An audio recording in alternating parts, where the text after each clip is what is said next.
including a robbery at gunpoint in Stratford yesterday, a petition calling for a Monroe student to be removed after alleged social media bullying, and a look at our top stories of the week.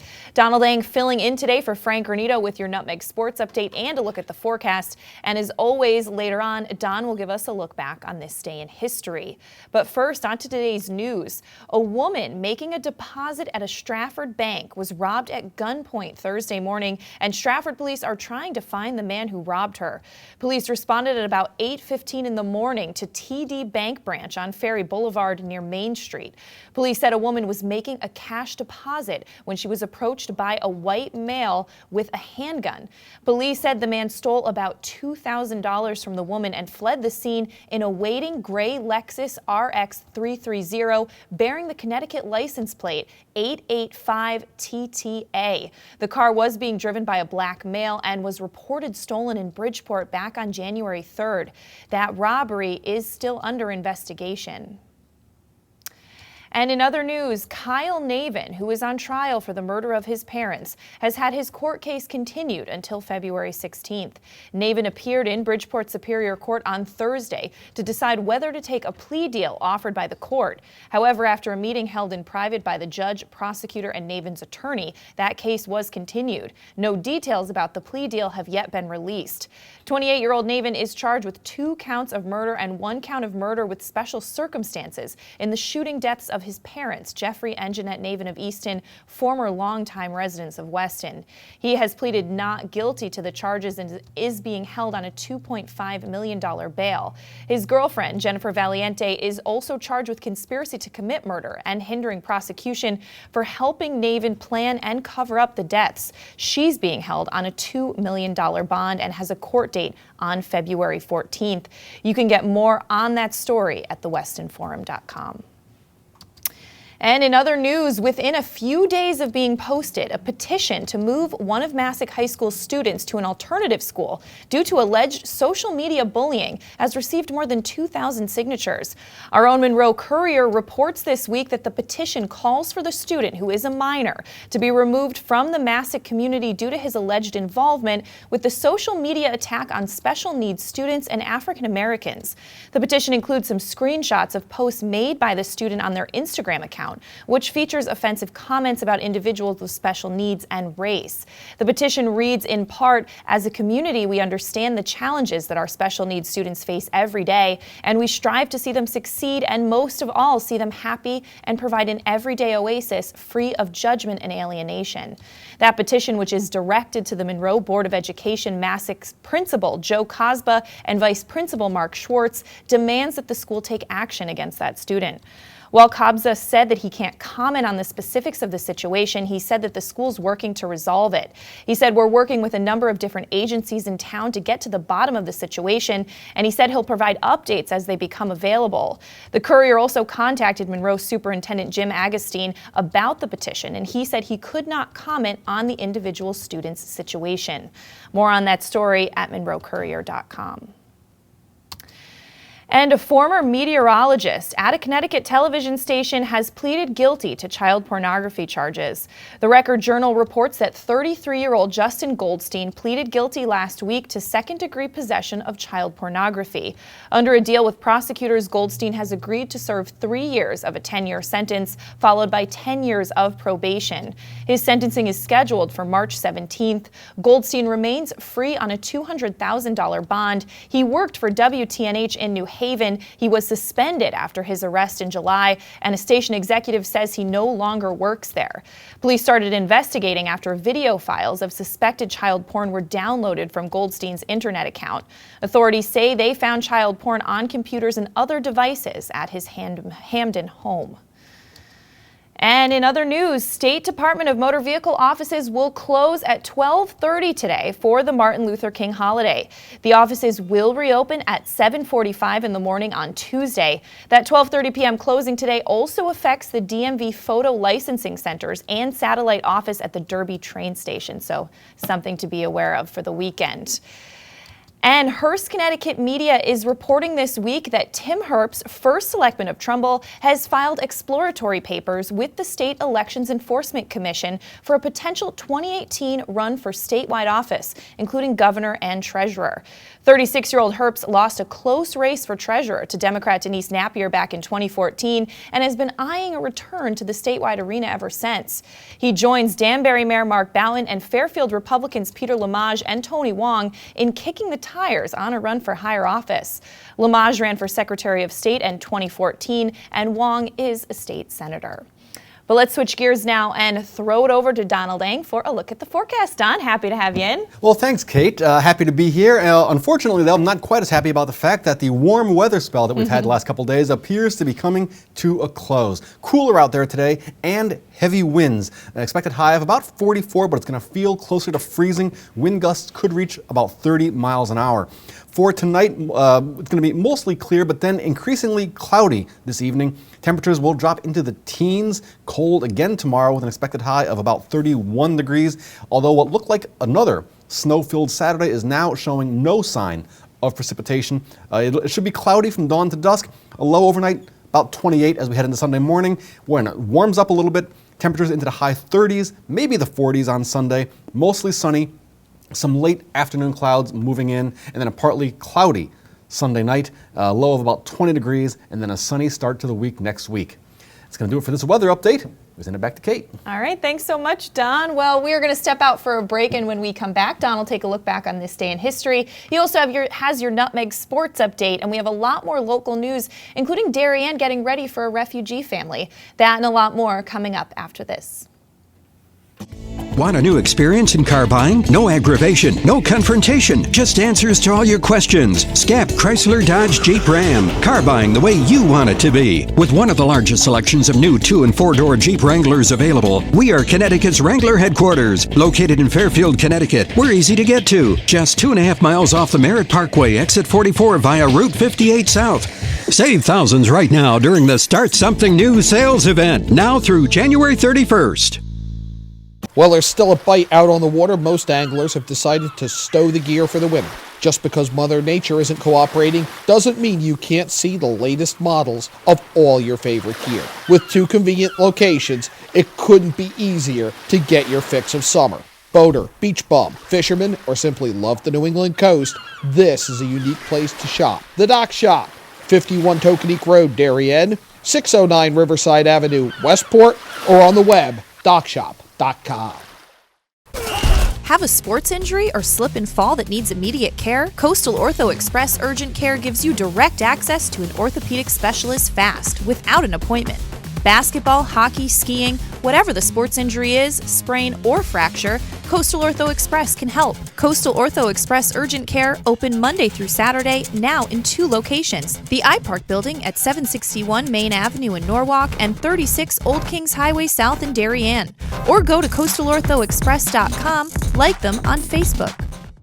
Are you ready for winter? Ski and Sport has everything you need to be fully outfitted for the season. A family-owned and operated business with over 40 years of experience, Ski and Sport's 3 convenient locations in Fairfield County offer top-quality, high-fashion ski and winter wear. In addition to clothing for men, women, and children, we also offer seasonal rentals for the entire family. Stop by our stores on 1 Ethan Allen Highway in Ridgefield, 877 Post Road East in Westport, and at 110 Main Street in New Canaan, or visit us at skiandsport.net. If you're watching this broadcast, you're not alone. The HAN network is available for 200,000 Connecticut cable customers on the Frontier network, and we've also reached 1.7 million viewers on our free live streaming sports, news, and entertainment broadcasts. To reach our rapidly growing audience, contact Advertising Director Jessica Murrin at 203-273-7312 or email jessica@han.network. We're back on this January 13th edition of your Coffee Break on the HAN Network. I'm Kate Czaplinski, and it's time to throw it over to Donald Eng to take a look back on this day in history. Don. Well, Kate, another one of those things that we probably all remember, but you don't realize just how long ago it was. First, though, we go to 1842. Dr. William Bryden, an assistant surgeon with the British East India Company Army in the First Anglo-Afghan War, ominously nicknamed the Great Disaster, arrives in Jalalabad 7 days after setting out from Kabul with an army of 4,500 soldiers and 12,000 camp followers and other civilians. A severely wounded Bryden was the only one to reach safety. His arrival was immortalized in the painting Remnant of an Army that you're looking at there. About 100 other people in the party did survive and were later released. 1888, the National Geographic Society, founded in Washington, D.C., the signature magazine began publication about 9 months later, although without the distinctive yellow border, which would not be added to the magazine for another 21 years. 1968, Johnny Cash performs live at Folsom State Prison. Cash had been performing at prisons since the late 50s, and both the live album recorded at Folsom that day and the one recorded at San Quentin a year later would reach #1 on the country and pop charts. The Folsom Prison Blues song, by the way, that he opened the concert with, had also been recorded about a decade earlier. Finally, now we go to 2012, 5 years ago today, for this.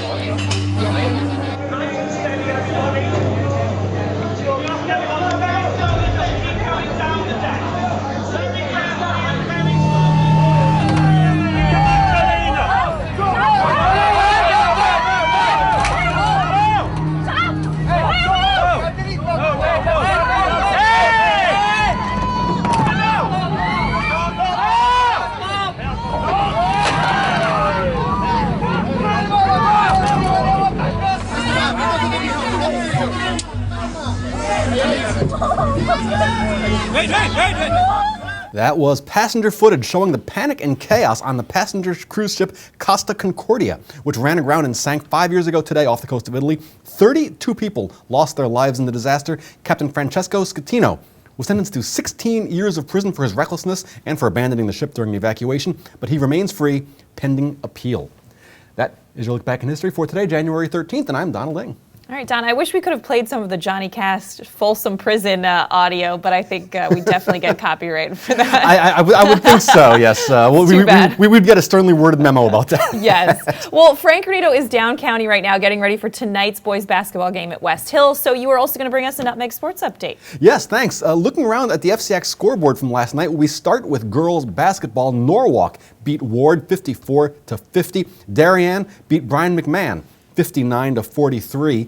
In boys hockey, it was St. Joe's winning over Staples Weston Shelton 5-2. Greenwich cruised past Wilton 6-1, and the Fairfield Co-op continued its impressive start to the season with a 3-2 overtime win over Amity. Fairfield is now 6-1 on the young season. Finally, in boys hoops from last night, Stamford held on 45-43 to come away with the out-of-conference win over Newtown. Fairfield Ward remained unbeaten, beating Bridgeport Central 77-56, and Brian McMahon lost its third straight game as Darien improved to 4-1 in conference play with a 55-43 victory. Don't forget, tonight it is the HAN Network Game of the Week. We will have the FCAC Championship rematch as the Danbury Hatters head to Stamford to play West Hill, the two-time defending FCAC champions Vikings. Danbury comes in at 6-2 on the season, having won their last 2 in a row. West Hill, 3-3 right now, looking to rebound from an overtime loss to Norwalk, their last time out. Tip-off is set for 7 o'clock. Pre-game coverage will go live on the HAN Network at 6:45 p.m. That'll do it for this Nutmeg Sports Update. We'll send it back to Kate. All right, thanks so much, Don. Well, getting back to local news, St. Luke's Parish in Darien is getting ready to receive a refugee family of 6 from Syria. The family will be landing at JFK Airport in 2 weeks. A group of volunteers will be supporting and helping the family. The search for a home for the new family has been challenging, according to organizers. Looking primarily in Norwalk and Stamford, the core leadership group of about 13 is determined to keep the family as local as possible. A parish member helped the group with a potential apartment for the family of 6, and mosques in the area have also been offering help with setting up the new family for success. Beyond housing, the family will be signed up for mandatory ESL classes, and according to the Darien Times, anyone who feels moved to help or get involved is encouraged to reach out to St. Luke's Parish and organizer Amy Rebecki.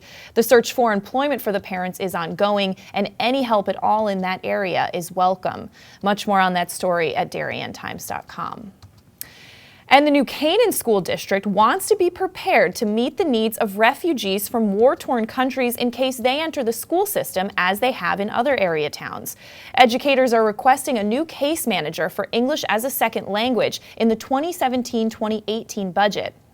This is one of the 6 staff members in the proposed budget as presented by Superintendent Brian Luizzi at the Board of Education meeting January 9th.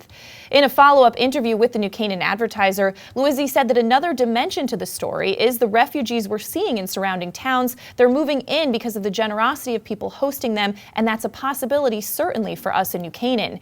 He said when it happens, 3, 4, 5 students come, and not only do they not know English, but they haven't been educated in years because they've been refugees and have been moving around. He said the new position would help support those students. In New Canaan, the ESL teacher instructs a wide range of languages that one might not see in some other towns, they said. Recently, they've welcomed students who speak a variety of different languages at home, including Ukrainian, Russian, Albanian, Tagalog, Mandarin, Portuguese, Spanish, French, and Arabic, to name a few. More on that story at ncadvertiser.com. And in other news, Easton's engineering consultant agrees with the Saddle Ridge developer's view that the newest plan is substantially the same and almost identical from the wetlands impact perspective to the 2014 plan that received local inland wetlands approval.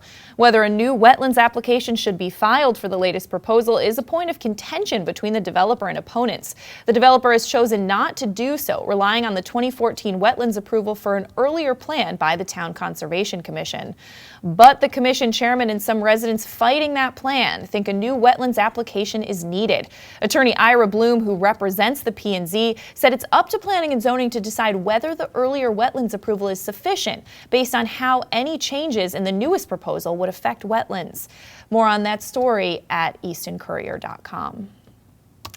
And in some happier news, beer drinkers in the Ridgefield area, be on the lookout. An ice-cold pint of locally brewed ale could be on tap as soon as this year. That was the result from Tuesday night's Planning and Zoning Commission public hearing, where a proposed microbrewery with a tasting room to fit 40 people at 137 Ethan Allen Highway on Route 7 received draft resolution for approval. Town planner Joanne Meter will draft a resolution of approval for both the regulation amendment and a new special permit use for the brewery to operate within the town's commercial zone. The commission will vote on both resolutions at its next meeting on Tuesday, January 17th. Well, we're going to step out for a break, and when we come back, we're going to talk about the top stories across all of our HAN network news sites coming up after this.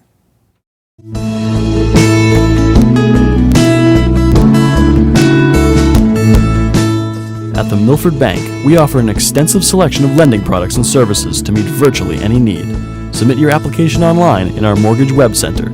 Start to finish, you can apply for a loan in as little as 10 minutes. Our knowledgeable and helpful staff are available to meet with you at your convenience. To learn more about what we can do for you, stop by one of our Milford Bank offices or visit us at milfordbank.com. The Milford Bank, always there. Member FDIC, Equal Housing Lender.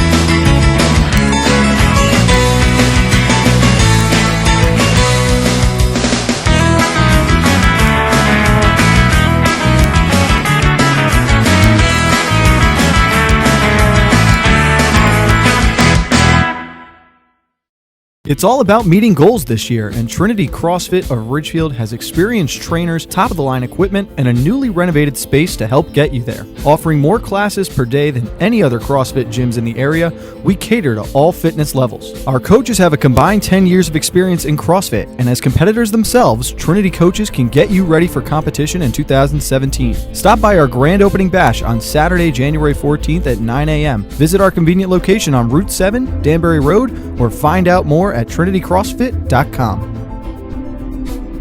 Why cook it all this holiday? Avoid the stress of holiday planning and let your friends at Walter Stewart's in New Canaan do the heavy lifting. Whether you're looking to fill in with a few crowd-pleasing sides or you want us to prepare your whole feast, from cranberry sauce to pumpkin pie, we're ready to simplify your holiday. Place your order from our holiday menu and spend your holiday the right way, relaxing. Our fresh prepared holiday meals to go are designed with your busy schedule in mind. Visit us at stewartsmarket.com or at 229 Elm Street, New Canaan. Want to reach new heights in your fitness and health goals? Find what you're looking for at Elevation Spin, Train, and TRX in Georgetown, Connecticut. Elevation Spin gives you purposeful spinning workouts inspired by the road. We encourage monitoring of heart rate and energy zones. Elevation also offers customized personal training with dedicated professionals passionate about helping you reach your goals. And let us motivate you to reach greater performance and functionality with TRX suspension training, using your own body weight for an incredible dynamic workout. Located at 4 Old Mill Road in Georgetown, call Elevation at 203-544-9503 or visit elevationspintraintrx.com for more.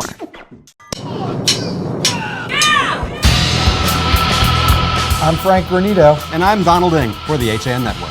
Tune in to Nutmeg Sports Monday through Thursday, where we bring you all the top stories from Connecticut sports. From highlights to player interviews and expert analysis, no one gets you closer to Connecticut's games than Nutmeg Sports. Nutmeg Sports, now Monday through Thursday at 2 p.m. on the HAN Network.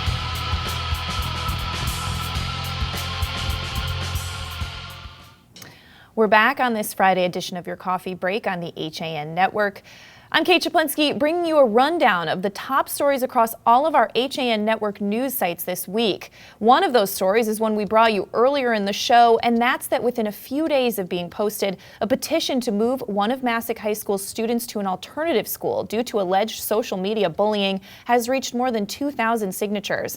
Our own Monroe Courier reports that the petition calls for the student, who is a minor, to be removed from the Massac community due to his alleged involvement with the social media attack on special needs students and African Americans. The petition includes screenshots of posts made by the student on their Instagram account, which features offensive comments about individuals with special needs and of different races.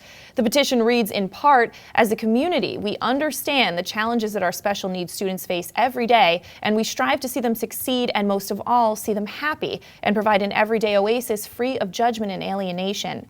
The petition, which is directed to the Monroe Board of Education, Massac's Principal Joe Kodzba, and Vice Principal Mark Schwartz, demand that the school take action against the student. While Kodzba said he can't comment on the specifics of the situation, he said the school's working to resolve it. He said they're working with a number of agencies in town to get to the bottom of the situation. Kodzba also said they'll provide updates as they become available.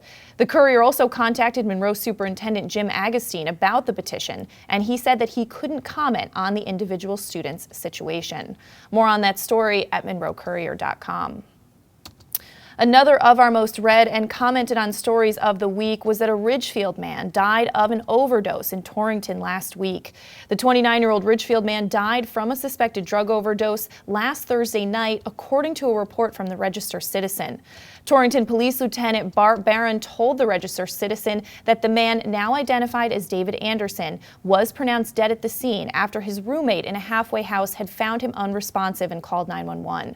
The lieutenant said that a powder substance was seized as part of the investigation, which is ongoing. Drug paraphernalia was also found at the scene.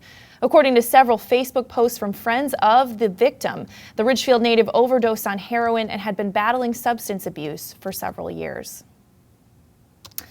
And in other top stories, St. Luke's Parish in Darien is getting ready to receive a refugee family of 6 from Syria. The family will be landing at JFK Airport in 2 weeks, and a group of volunteers will be helping and supporting them.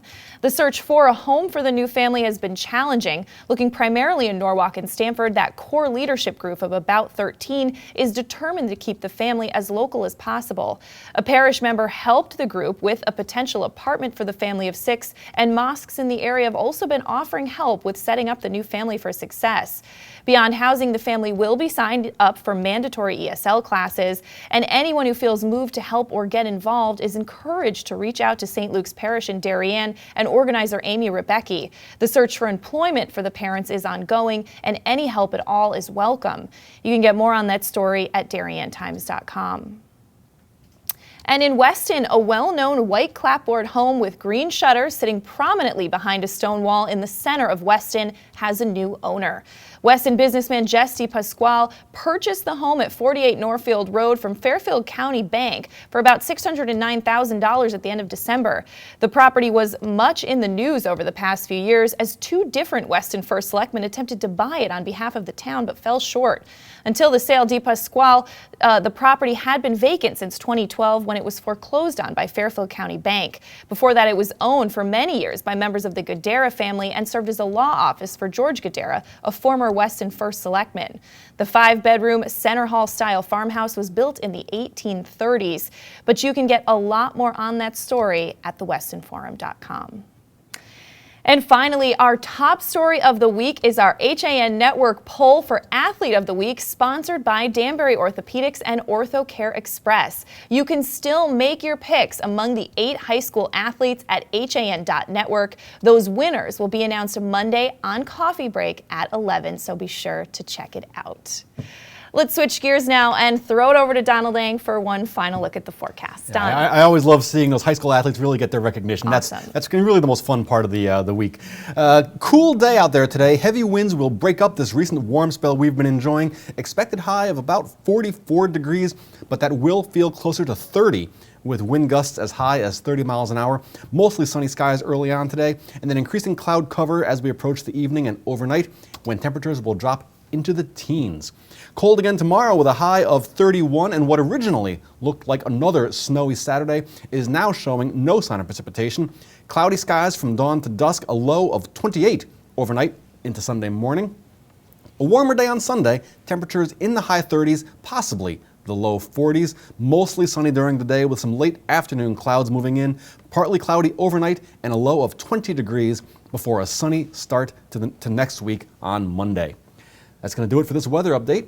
We go back to Kate. All right. Thanks so much for joining me today, Don. I appreciate it. It was fun. Thanks. All right. Fun as always. Well, we are going to wrap things up here on your coffee break, but at 7 o'clock tonight, live boys basketball. That's Danbury at West Hill. Pre-game starts at 6:45, so be sure to check it out. And, of course, we will see you for your coffee break Monday at 11. Have a great weekend.